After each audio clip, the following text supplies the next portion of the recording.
Hello. I was going to say good morning, but I'm not sure exactly when you'll watch this. I think even after our Zoom era, it's still sort of awkward doing these videos, sort of seem out of practice. But anyway, I wanted to take a few minutes to create a video to sort of introduce or reintroduce some instructional concepts and endeavors that we've been trying to take on.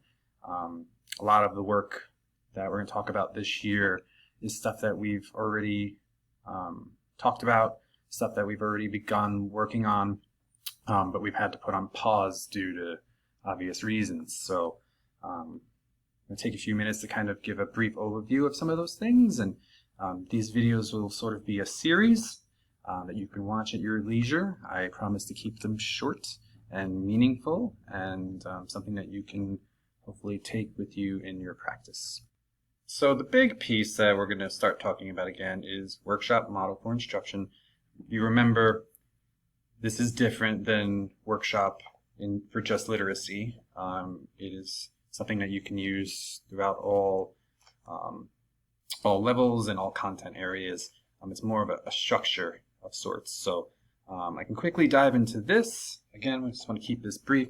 So you guys may have seen this from me before or some other version of it where you're sort of parsing out your scheduled time with your class into different periods, including a do now, a mini lesson, student work time, which is the biggest chunk out of all, your share out, and your assessment. And throughout this year, I'm going to drop leaflets into your mailbox, emails into that box, just little helpful hints that I found has helped teachers along the way to make this much easier, more attainable, something you can really fly with. So again, when you talk about workshop model, it's really just good teaching, it's good practice, it's all those things that when you think of good teaching, it's embedded in there. And again, a couple years ago when we started this, we surveyed the staff, and I'll pull that up real quick. So I want to send this out again because it's been 2 years since we've looked at this data, and we have new teachers to the building, and we also have teachers that have grown and changed their instructional practice and techniques. So I think it would be great for us to look at this again. But these are all things that I think many of us would be considered, good teaching. And we can see that these things actually get baked into the workshop model. And these are things that we're actually already doing, right? So things like modeling or becoming a facilitator of learning rather than just being a teacher-directed learning, model. These are things that we're doing that are very good at helping our kids. And then there are things that we know we should be doing, like using an exit ticket or some sort of assessment to drive, our instruction that obviously at that point of time needed work. But we're going to provide the tools to help support that work so that you guys are able to do it and it's not going to feel overburdening, and it'll be something that will have a profound effect on our kids. So I'm not going to dive too much into that and the data and all of this. We'll talk about that. But there are some things that are coming up that I did want to talk about. I will be throwing some worksheets or some light reading materials, let's just say, into mailboxes or your email box, that sort of thing. And you may feel that you're on top of it and you don't need to gander, but those are tried and true things that I think have helped teachers over the years. So look out for those. And there are some things that I wanted to share here. I want to talk about a few initiatives we'd like to roll out this year. Some of them one of them pertaining to your whiteboard or your smartboard or your chalkboard, depending on where you are in the building. We really like to see commonalities when you walk into a classroom. You want to build that common language, that common culture, that common expectation of what you're going to see in a Sanborn classroom. And a lot of teachers do a really great job at creating a bulletin board or whatever board you want to call it, not a bulletin board, a whiteboard, a chalkboard, that gains kids' attention when they walk in and is useful and has information that can drive instruction immediately. So when we got together at our district meeting to talk about what commonalities were important, looking at the whiteboard or whatever you're using, an agenda of some sort is useful, and we're going to share information of what might be good to have on there. A do now is definitely something that we should be seeing in every class, and we're going to talk about do nows throughout the year. All these things are things we're going to really learn about and talk about together, and sort of build some structures.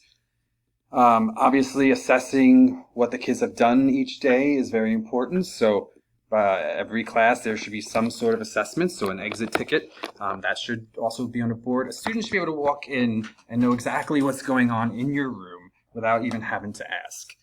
It's a very functional class. Learning objectives, whether that is a student will be able to, or maybe you want to put the competencies up there. We have a lot of wiggle room for that, but we do want to see something that implements these ideas. Now, that being said, it's August 30th at the time of this recording, and the school starts tomorrow. We are not looking for change to happen overnight. We are not looking for you to toss everything that you've built out the window. So that being said, so what we've done here is created a date, September 9th. That's the day we'll start coming in and during our observations really looking at the boards for workshop elements, those do nows, the students will be able to, the exit tickets, those sort of things. In fact, we've always been looking for them in our observations. They just have never shown up on the teacher side because it was always for us as we start building towards workshop model. So we chose September 9th because it gives you more than a week to sort of look at your board and think about what's working for you, what's not working for you, to come email administrator to come look or pick one of our brains. I will try and go find some models that I can send out.